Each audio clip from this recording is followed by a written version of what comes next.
The next three videos talk about care as practice, care as value, and the attributes of a caring person.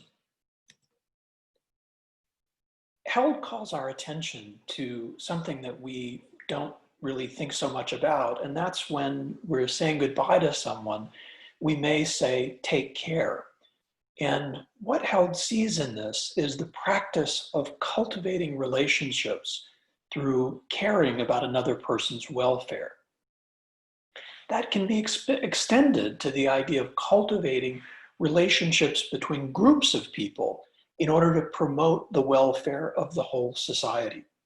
So, for instance, someone who is engaged in Buddhist Christian dialogue is doing that sort of work of promoting the welfare of society by cultivating relationships between groups.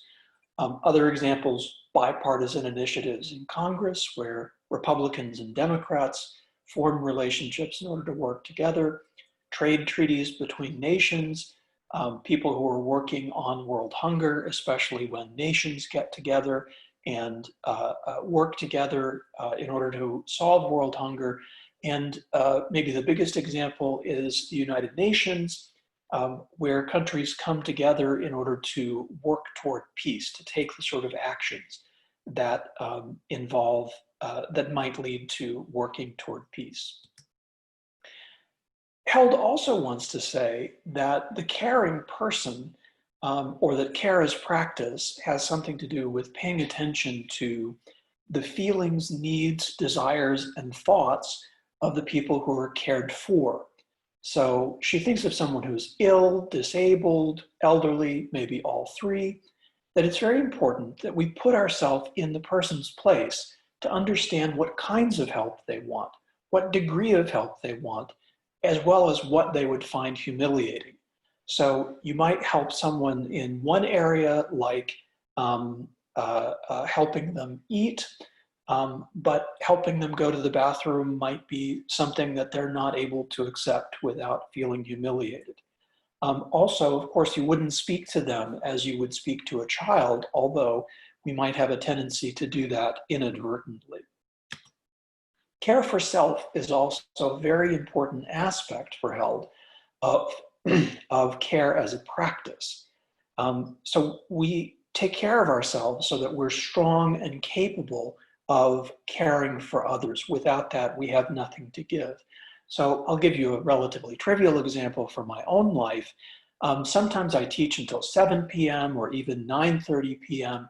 So caring for myself means I try to make sure that my work days are not too long. If I start work at 7 in the morning, as I often do, on a day when I'm teaching until 9:30, I'm going to be hopelessly exhausted by the time I get around to teaching that late class. And so caring for myself means starting work at 11 or even starting work after lunch on the days that I teach very late in order to make sure that I have sufficient energy to be able to sustain that evening seminar. I often teach graduate seminars in the evening from 7 to 9:30.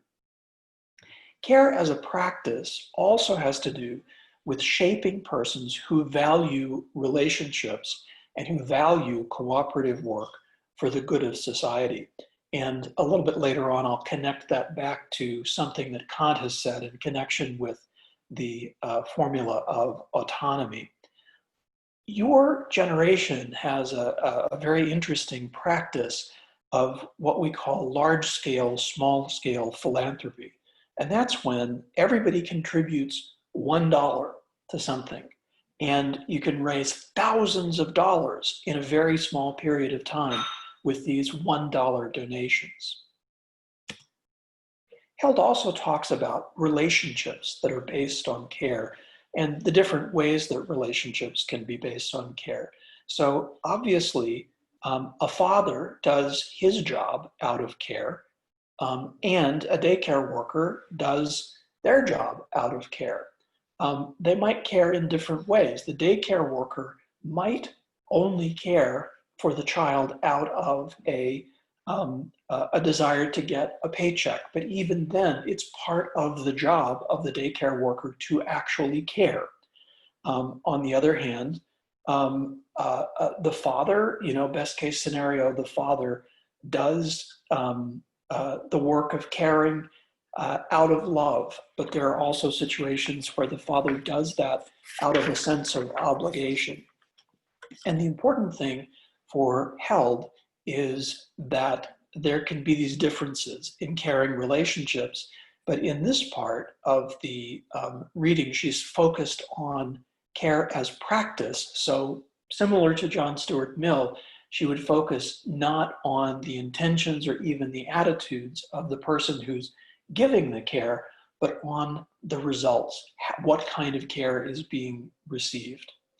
If we think about the role of teacher, daycare worker, part of the care is treating children with respect and fairness, caring about justice. So not tolerating bias towards certain kids. So kids get bullied or discriminated against in school for all kinds of reasons: ethnic diversity, sexual orientation, gender nonconformity. Some kids get bullied for being smart, for being disabled. Some kids get bullied for being smaller, for being poorer, for being non-athletic. And so being a teacher has a great deal to do with doing fairness, for caring about justice and caring to see to it that kids are not bullied, and when they are bullied, that they receive care of the right kind at the right time. You can also think about the difference between a professor who just shows up and goes over the material versus one who actually cares whether you learn or not. So one of my favorite comments to receive on student evaluations is, he actually cares whether we learn or not. It's important to note that caring for the vulnerable is based on trust. Trust that the carer will not take advantage somehow of the vulnerable person who's being cared for. So one of the worst examples of this, of course, is the sexual abuse of children. But you also have the caregiver who cares for an elderly person and cuts her or him off from their family so that this elderly person will leave their house and their savings to the caregiver rather than to the daughters or the sons. Another example of taking advantage of the vulnerable might be a professor who assigns the students to buy the professor's own textbook for a class and then doesn't really use it. So in that case, the professor took advantage of the power difference between faculty and students in order to exploit you financially. Of course, you feel violated. The professor has not lived up to your trust. And we have to keep in mind that trust is not built all at once, but slowly, piece by piece, by acts of caring and acts of non-violation. What I mean by acts of non-violation is you would trust a friend more if they see you when you're vulnerable and they don't take advantage of you or abandon you. So worst case scenario, a friend comes on to you sexually when you're drunk or when you're really sad versus a friend who doesn't. A friend who pays you back when they borrow money versus someone who doesn't. A friend who sticks by you when you're in a bad mood, depressed or angry, who lets you be yourself even when that's unpleasant. To summarize those points, care for the vulnerable is most of all about not taking advantage of someone, about building trust over time, and that the carer shows up on the bad days when the work of caring is not pleasant. We can turn to a different example of policing as care that is very relevant to what we're going through right now.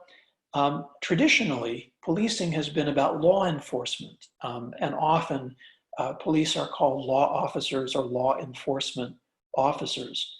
But as policing has evolved, the idea of policing has become more caring. It has become more about building relationships in community, becoming involved in crime prevention by helping neighborhoods give young people something more interesting to do than to commit crimes.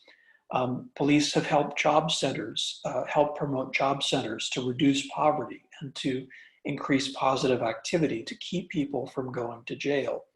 We also talk about a duty of care that police officers have for someone they injure.